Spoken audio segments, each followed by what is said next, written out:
We shall overcome. We shall overcome. We shall overcome someday. Oh, deep in my heart, I do believe we shall overcome someday. There was just something going on all the time. The civil rights bills were passed in the 60s, and we pushed both at the local, national, and the state levels. We're involved in groups across the state, for example. It was a wonderful time. It was a dangerous time, but it was a wonderful time in that there was such a beautiful spirit among the people who were supporting civil rights. I remember the meeting in 1957 when we formed the Catholic Interracial Council, and there were, I think, 4 or 5 priests from the faculty. They were the moving force behind this, and we just took the ball and ran with it, and it just developed very quickly.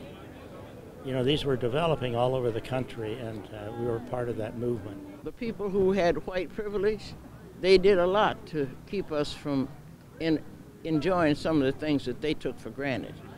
And so that's why I got involved with it, because I felt that there were many inequities that had to be exposed. And that's how I got involved with it, because I felt like I could make a difference. And I hope that I have.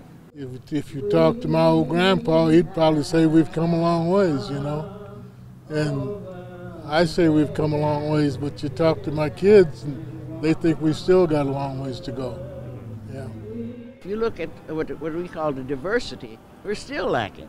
We still haven't got a level playing field. So we have to continue. The civil rights movement is covert now. It's underground. It's more subtle. And it's harder to identify and harder to recognize. And many people, because we have an African-American president, think we've reached utopia.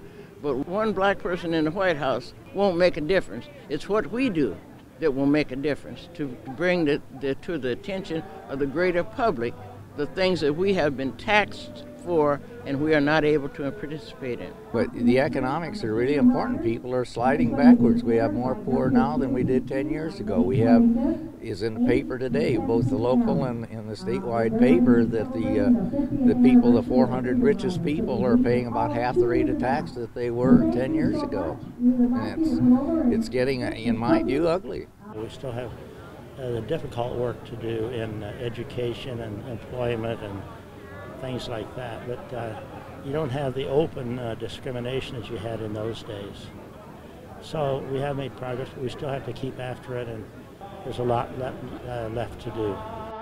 Our history, African-American history, has been lost, stolen, or strayed.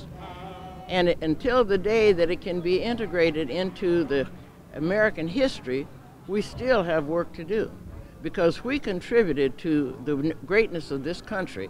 Our sweat and tears is what help us to be who we are today. Unless we forget, we'll have to go back to those same conditions.